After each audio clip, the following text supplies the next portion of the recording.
네, 이어서 매일경제신문 이상덕 실리콘밸리 특파원 연결해서 개별 종목 이슈에 대해서 좀 더 자세하게 살펴보겠습니다.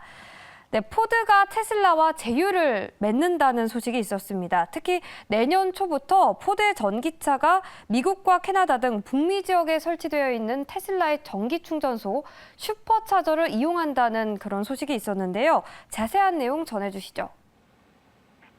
포드 자동차의 짐 팔리 최고 경영자는 테슬라 CEO 일론 머스크와 트위터의 음성 채팅 서비스 트위터 스페이스를 이용해 이 같은 제휴 소식을 밝혔습니다. 포드는 내년 초부터 테슬라가 개발한 어댑터를 활용해서 V3 슈퍼차저를 사용하게 된다고 발표를 했는데요. 2025년부터는 자사 전기차에 테슬라 자체 충전 표준을 장착해서 어댑터 없이도 충전할 수 있도록 한다는 방침입니다. 포드 측은 CNBC를 통해서 충전 비용이 시장에서 경쟁력이 있을 것이라면서 구체적인 내용은 실제로 충전소 공유가 이루어지는 시점이 다가오면 공개할 예정이라고 덧붙였습니다. 이에 대해 머스크는 테슬라의 슈퍼차저 충전망이 벽으로 둘러싸인 정원처럼 되는 것이 아니라 지속 가능한 운송을 지원하는 어떤 것이 됐으면 한다라고 강조를 했습니다. 여기서 말하는 벽으로 둘러싸인 정원은 애플 쿠퍼티노 4월 가리키는 것인데요. 애플의 폐쇄 정책이 아닌 개방형 정책으로 테슬라가 나아가고 있다는 것을 강조한 대목입니다. 테슬라는 지난해 11월 자체 충전망을 경쟁사 전기차와 사업자 등에 개방하겠다고 밝힌 바 있습니다. 이에 대해서 팔리 CEO는 양사는 충전망의 위치와 신뢰성, 라우팅 소프트웨어, 커넥터의 사용 편의성과 신뢰성을 사랑한다라고 강조를 했는데요.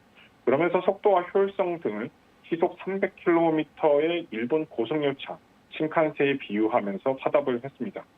양사의 제휴로 포드는 테슬라의 충전 표준을 채택하는 최초의 주요 자동차 제조업체가 될 전망이고요. 애널리스트들은 지금까지 충전소에 대한 접근성이 전기차 판매 확대의 최대 걸림돌이라고 지적해왔는데 테슬라의 상승 모멘텀인 것은 분명한 대목입니다.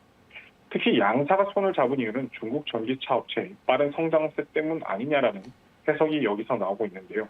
팔리 CEO는 포드차 부분 최대 경쟁자가 미국 기업인 테슬라나 GM이 아니라 중국 자동차 제조업체들이라고 지적을 했습니다.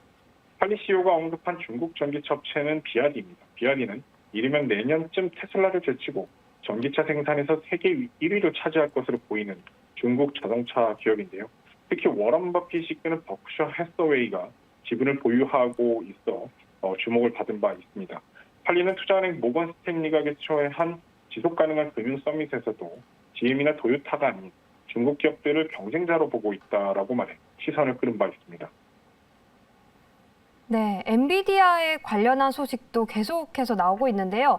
엔비디아가 2분기 실적을 30% 이상 높여 잡으면서 시가총액이 1조 달러에 육박했습니다. 이런 가운데 엔비디아가 오늘 대만의 한 포럼에서 신제품을 발표했다고 하는데요. 메모리얼 데이 연휴 이후에 주가 흐름 어떻게 달라질까요?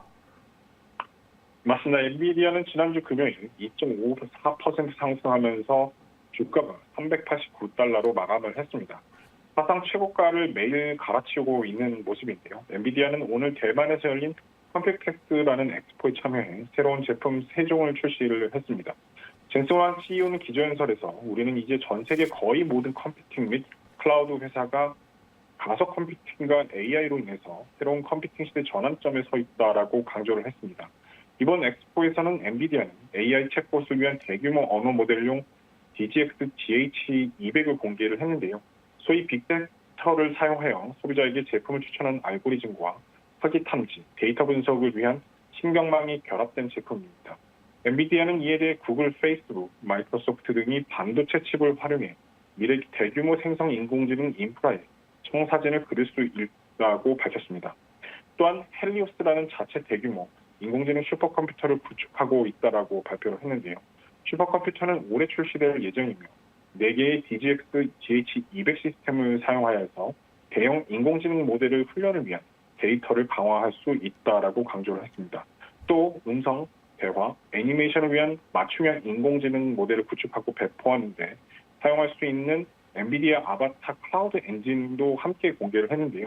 게임 캐릭터가 마치 사람 숨 쉬는 듯한 경험을 제공한다고 합니다. 지난 25일 엔비디아 실적 발표 후 애널리스트는 잇따라 엔비디아 주가를 상향 조정했는데요. 대표적으로 웨드우시는 종전 주가 290달러에서 490달러로 목표 주가를 큰 폭으로 상향 조정했습니다. 이상 실리콘밸리에서 이상덕이었습니다. 네, 지금까지 뉴욕과 실리콘밸리 현지 연결해서 특파원들과 뉴욕 증시 소식들 나눠봤습니다.